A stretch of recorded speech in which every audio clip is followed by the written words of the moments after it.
Maupay nga adlaw hatyo nga tanan. Welcome to our first episode of our TL podcast. Ngan excited gud ako kaduro because pay na naton makakahurimang raw yan nga adlaw aton sangkay nga usa nga public servant. Kilala naton hiya at the same time usa nga businessman. Nga usag hapon hiya nga pastor, no? Ako nga yan na niyo sangkay, Pastor Bob. Ngan nalilipay ako hini nga higayon nga makaurustorya naton hiya. So, ladies and gentlemen, sit back, relax, and enjoy our podcast today. Let's all together welcome atong sangkay, Vice Pastor Jerry Sambuyaw Kasin. Well, thank you, Pastor Bob, for inviting me to your initial podcast. Yes. Vice Pastor Jerry Sambuyaw Kasin, no? Kilala ka naman guhit nga tanan halos dili Tacloban. Baga direk maaram kung may natawo nga diri nakilala mo. Pero takong pakiana, ano't usa nga butang nga diri pa maaramit mga tao mahiunong haymo? Well, not many people know that I'm actually an introvert. Oh. Pero pag kita haton, since we're in public service, we are in the ministry, so siguro yung ini nga tao extrovert, makitawo, atira, just doing with all kinds of people. But if you look at me, I'm actually an introvert. Diri halatado ano. Pero yeah, it's good to know, no? Usa ka ngayon nga introvert. So ginaano daw la nimo pag-adjust ito mo personality, no? When you are in the church or in the public service, in the public space, or kung ada kahiton imo negosyo. Well, I think because of the need, and at the same time, it's part takita ko magud of our calling.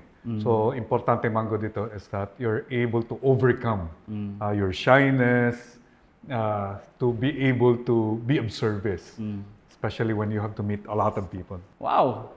So, it takes a lot, I believe so. So, ito nimo engagement sa mga tao, duro dilain yung mga plataforma like public or simbahan, ngun haymo negosyo. Itakon pakiana, siguro na ipakiana na inihay mo many times, but gusto namon mag-backtrack kita guti ay, ano gud ang nagdusohay mo para sumunod ka ha public service? Yeah. That is something that I have never dreamed of. I was so happy that ada ko simbahan as a pastor. But unknowingly, at that time of my life, tikang ako seminaryo. Then I went to Cebu for a year as a youth pastor. Then umuli ako Tacloban, serving in the home church, Tacloban Christian Church, as a youth pastor. But then I said, I need to do something to be engaged in business in a way that to support my family. I was working as a bivocational pastor.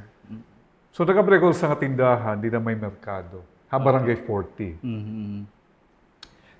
Kinabuhi ha merkado is you have to wake up very early before 5 o'clock in the morning.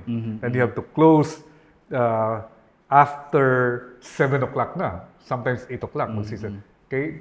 Amo gudit negosyo ha merkado. Now, ang akong pag-agi-agi dito ha merkado, nakitang ko dito na amon kinaagian. May nabiyaw nga tubig. Okay. Mahugaw, maitom, may pipitik-pitik, mabaho. Pero nakadto dito mga sidewalk vendors nagtitinda. Okay. Iniilob ang kahugaw, kamabaho, para mabuhi lahira. And I said, how come no one's doing anything about this?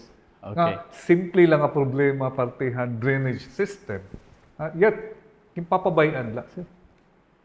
Then, not knowing that, akong pakiyan na, kaya wari may kinihimo parte ni. Not knowing that God was saying, okay, I wanted you to do it.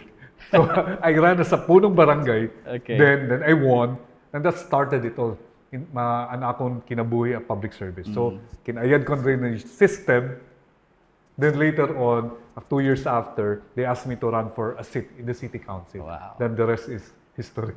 Mamay ka lang, no? Tungod lang ngayon itong drainage system, ano?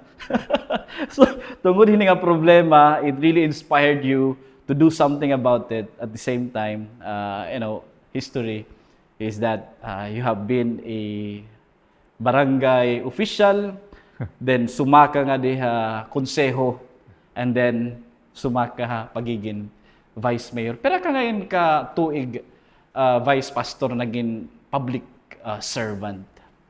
punong barangay 2 years. Then city councilor 9 years. Wow. Then 9 years as vice mayor. In other words, 20 years in public Nice. service. Wow.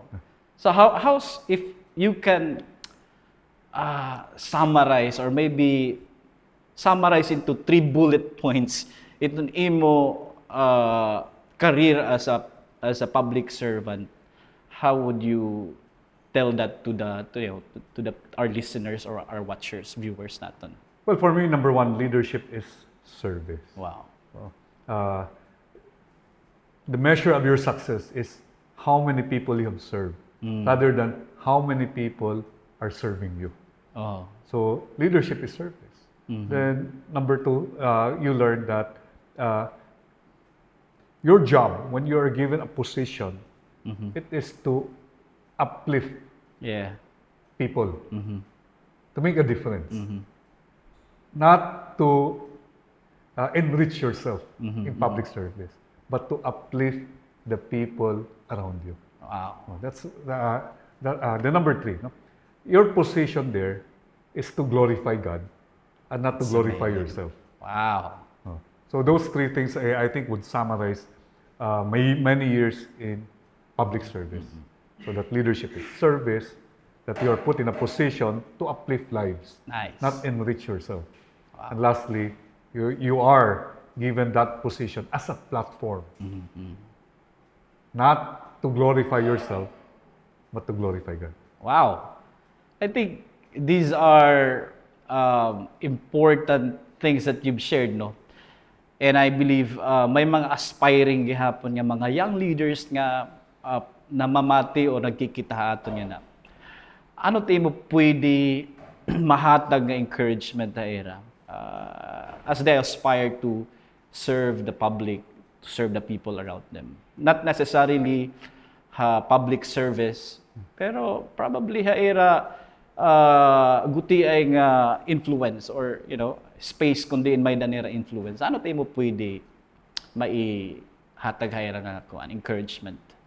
I think it's always like this. Before you can change the world, you must first change yourself. Okay. And that is, I think, the basic foundation of leadership. Before you lead others, you have to lead yourself. And Agree. For all aspiring leaders, basic yan. Basic yan. How can you lead others if you cannot even lead yourself? Correct. Do you think, Vice Pastor, itong relasyon naton sa Ginoo is a factor para mas maging effective kita hiton aton pagserbi hiton mga katawhan? Definitely. No, definitely. When you look for in a leader, importante is competence. Kakayahan. Alright. Dapat may competence. Number two, dapat may compassion. Okay. Number three, dapat may character. And that character, importante, you have a relationship. Nakasentro gihapon na Ginoo. Tinuod. Pastor Vice, may nagihapon ako pakiana, mahiunong iton 20 years ni mo experience sa public service, as a pastor, as a businessman. Ano iton, pwede ba nimo maisumatamon ang mga challenges nga imo ginatubang? And how did you address those challenges? Maybe you can share more on the innovations that you have, imo ginhimo or mga makukonsider naton nga mga out of the box nga mga solutions. Yeah. So whether you're in life or even in business or in politics, sometimes you have to offer fresh solutions. Correct. And sometimes those fresh solutions are common sense. Example, when I became the vice mayor and I was a presiding officer of the city council, so every Wednesday an amon regular session. So what I did was very simple. Okay. Kin-live stream ko Oh, para makita ang publiko. ang publiko. Now, for transparency and accountability. So they would know, ano na hinabuha konseho? Ano ito nga mga balaod nung kipapasa? Anong mga resolution? Paano ginagamit nila it budget ng city government? So it was there. Correct. So at the same time, we have a Facebook page. Bubutan ko dito anong mga resolution, ordinance, agenda. So I did that. Not knowing that it's not being done by other sangguniang bayan ng ibang council all over the Philippines. Unique here. Oo. For Tacloban. But we've been doing that. Okay. So, Siko, why is it that no one's doing? May na naman kita technology to do that. At the same time, once you do that, people are more engaged. So, Correct. maaram hera, kung ano kimbubuhat it gobyerno. So, those are part of that innovations that we did. Wow. O pay manggudlot nga ba ganiton mga katawhan, itong publiko, maaram ko na nahitabo sulod iton konseho. Yeah. Yeah. Kasi the thing about us, no, basically is the government will hide how they use the budget. Kasi the budget is the most important piece of legislation that they pass. Kung usa na malay trabaho like konseho or legislator, one piece of legislation, that is the budget. Oh, pay, that's, I believe, harnessing the available technology para mas maka-engage kita hiton aton mga ginsiserbisyon nga tao. Mo pay mangguna no. And haimo serbisyo publiko. Pagkita nimo ano iton pinaka, if you can just mention at least 2 or 3 would say best practice nga pwede nimo ma-share mahiunungan imo pagserbisyo, whether in the church, whether public service or negosyo. You have to be with the people that you are serving. Amo itong permanente nagiging intremis nila kada pag-eleksyon. Kasi nga, madali daopan, makuri pamilngon. Nakikita mo lahera, oras sa eleksyon. At once nakalingkod na hera mga posisyon, di mo Maray na hera makikita. Imbitaron ni mo hera diri nangungulpot.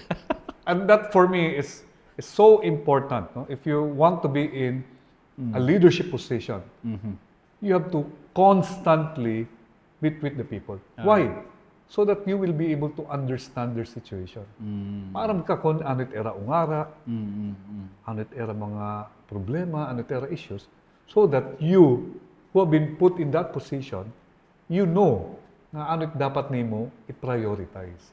Like, siguro recently, you've seen that they want to spend 1.3 billion papahusayon nera and mayong volcano.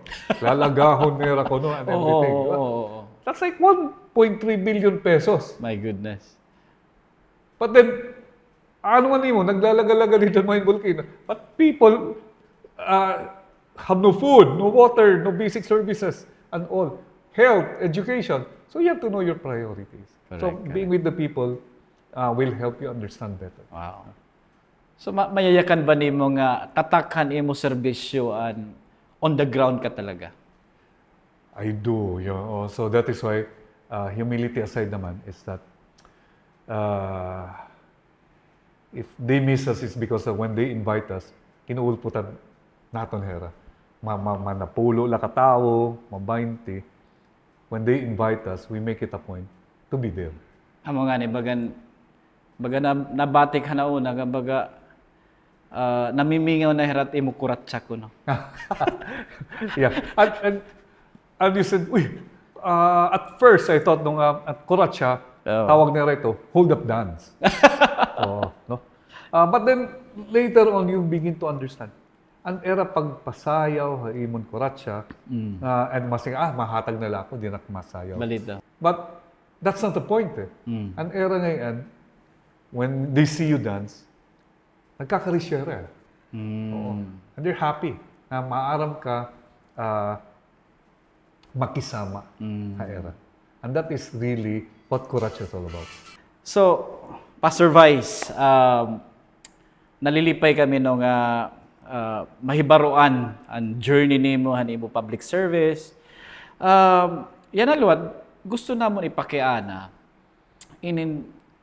so far in your career as again ini nga tutulong nga aspeto or ano ba tawag nato nini? Dimension ba, no? Yeah. Oo. Sphere. Sphere, no? Public service, ministry, ngan haton business world, no? Ano na iton mga I would say dilemma nga imo na encounter because you're playing in these three worlds, no? Yeah. So, por luminos may dagud mga dilema nga Yes, imo yes. ginaatubang. Yes. So, ano ito nga mga dilema? Istoryahay daw. Yeah. The Bible says that when you do something good, you don't let your left hand know what your right hand is doing. No? I'm saying, no, quietly, you do acts of service. But in politics, you cannot do that. Kasi if you don't let people know what you're doing, Di real teramaram. Dilo teramara. Kasi, ano gamit hini nga na mo butusan? Wala man gamit. Wala Okay. man ginihimo. So that's the dilemma I had. No? So we're in, you have to let people know what you are doing in public service. But now that you are in ministry or in the church, you don't have to let everyone, you don't have to post on Facebook ani mong ibubuhat. Yeah. So that's dilemma there. Number two, they operate from different worlds and principles. In business, you try to save as much as you can so that you have bigger profits. Ha gobyerno baliktad. Hikaubos ka yung budget. Kasi if you don't spend what was budgeted for you, by next year, ibanon ko nera. So, ubuson mo. So that itself is conflicting. Kasi in business side, you try to save. You try to cut costs. Pero in government, baliktad. Ubos. Karang dapat. ubos. Dapat by the end of the year, ang kin-budget mo, dapat ubuson mo. So you see a lot of wastage. Nakikita mo, maghihimo nila kung ano-ano nila.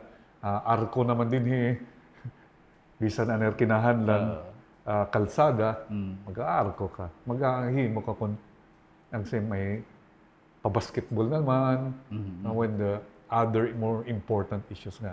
Kaya dapat ubuson at budget. Given hining sistema hiton gobyerno nga pagpadalagan, no? As a private citizen, ano pagkita nimo pwede naton himuon to improve, no? Improve on these systems nga imo na observe when you were in the government and now as a private citizen, ano pagkita naton pwede pa naton mahimo to somehow improve iton aton padalagan hiton panggobyernaduhan naton, whether locally or nationally. I think generally speaking, no, kita manggod, the thinking usually is, butusan ko hiya, human na it akon obligasyon or responsibilidad. But no, once you put people into office, it is still your responsibility to engage. In other words, ato lagi hapon kita, no, to check whether he's doing the right things, the wrong things. Making the good decisions and the bad decisions. No? Amoy kulang ha aton. That is why inaabusaran kita han iba nga mga politiko. Why? Because waray man la kita.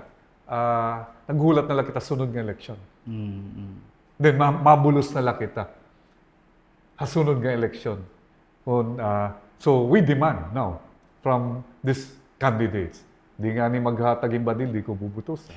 Then afterwards, tapos na liwat, mareklamo na lot kita.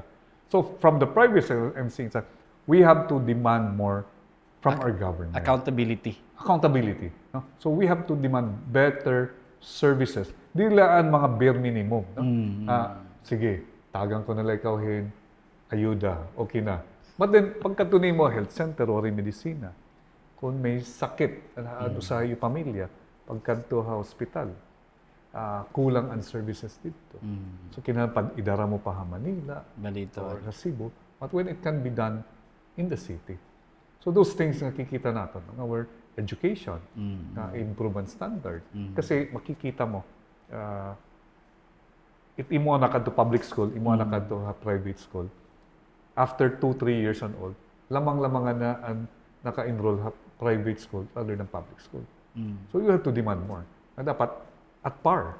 It's standard public school, private school, or even better pa dapat public school rather than private school. Given hindi nga mga realities on the ground, no, we understand that may nakita we're bombarded or I would say gitpapalibutan kita hin mga problema sa aton sosyedad. What do you think would it take for us to transform our nation? Having lived in three worlds, ada ko ha business, ada ko ha politics, nga ministry. Okay? Now, kung may problema it society, no? It solusyon ng gobyerno, punduhan la hinusa nga programa. Okay. Kwarta. Kwarta it solusyon. Punduhan naton nga programa, and we think that it will solve the problem. Okay. Yeah. But having been in government for almost 20 years, and you've seen that that is not the solution. Now, this is where church or Alright. faith-based organization plays a very, very important role in society. Nahadlok lang permahiya kasi kuno church and politics should not mix. Ang permanentated argument there. That is not true. The church must engage in society. Christians must engage in society. Kasi the only solution to transform our society is for us to transform the hearts of men. Boom. Unless kita mismo it magbago. There's no way we can solve the problems of society and the problems of our nation unless we change ourselves. But we cannot change ourselves because of human nature. And we need transformational gospel of Jesus Christ. Wow. I love that. What you said really resonates with me, no?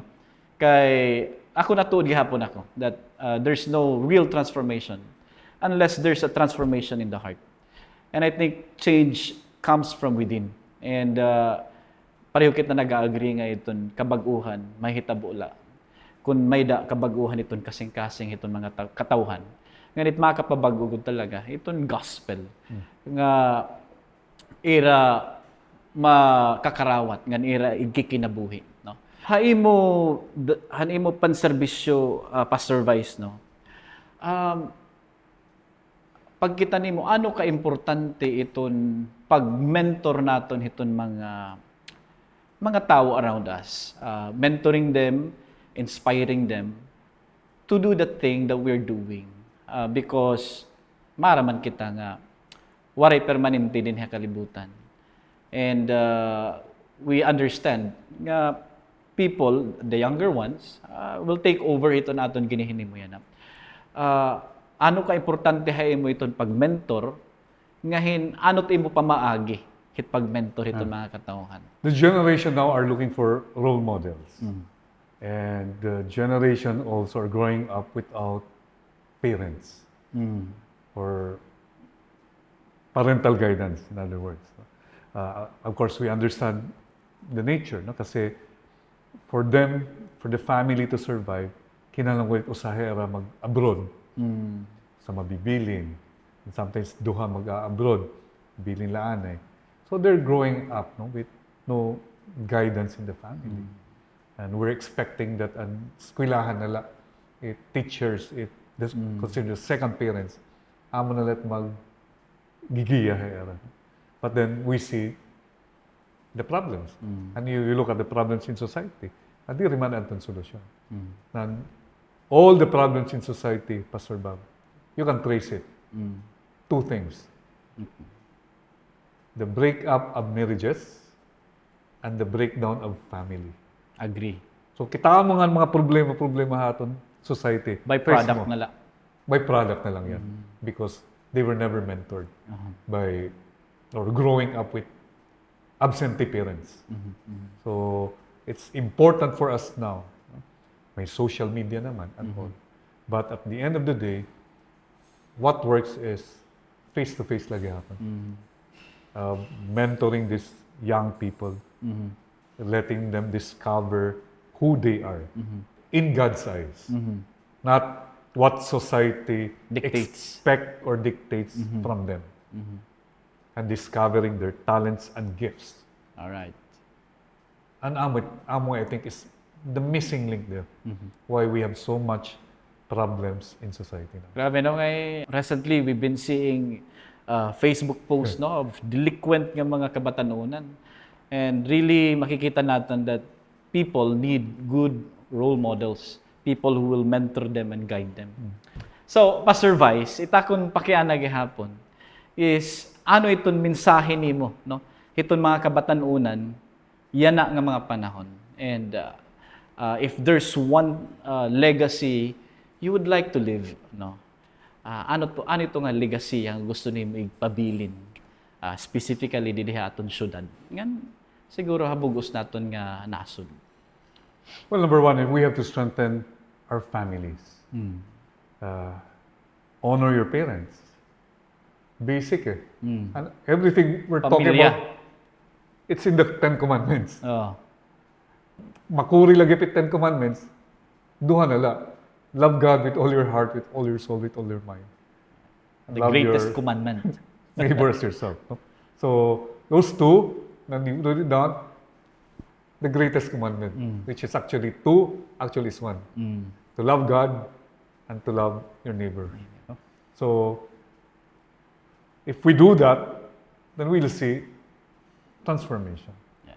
Transformation in society. So if there's a legacy you want to impart on the younger generation, it is on those things. No?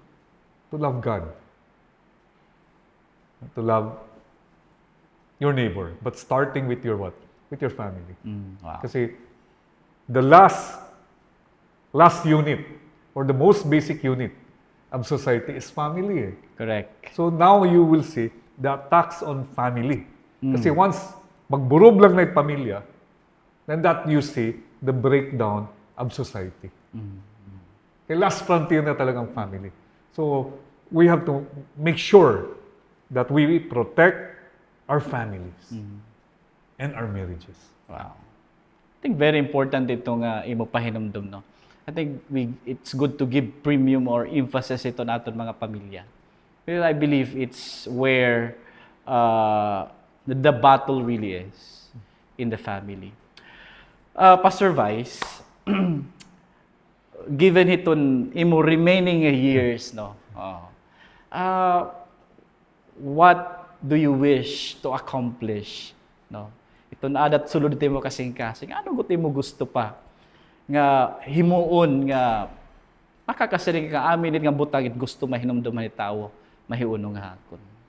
Well, I want people to remember me. It's one legacy is that I am a public servant and a servant of God. Wow. And that if people remember me as that, then I think I have lived a good life. Damo nga salamat, Pastor Vice, para hini nga panahon nga imo ginhatag-hamon nga higayon, no? Damo nga salamat han imo pag welcome hamon hini nga imo maupay, mahusay nga balay. Damo nga salamat, Pastor Vice. Thank you, Pastor Rob. Damo nga salamat han pakighiusa hamon yan nga adlaw. I know that we have learned a lot of things. Nabatian naton ang aton Pastor Vice, Jerry Sambo yaw kasen nga personally ako nalilipay ako no nga mabatian an adahaya kasing-kasing kung ano niya gihapon nahimo sugad nga public servant usang negosyante ngano sa gihapon nga pastor puro pareho akon ngan hinaut unta makighiusa kamo or makigupod kamo hamon susunod nga mga episode naton may da naton mga tawo nga imbitahan nga makikiguruhim ang raw haton para maisumat iton mga maupay nga mapanhitabo ngan kun ano naton mababag-o itaton syudad Tacloban and even beyond. So again, damo nga salamat. God bless you.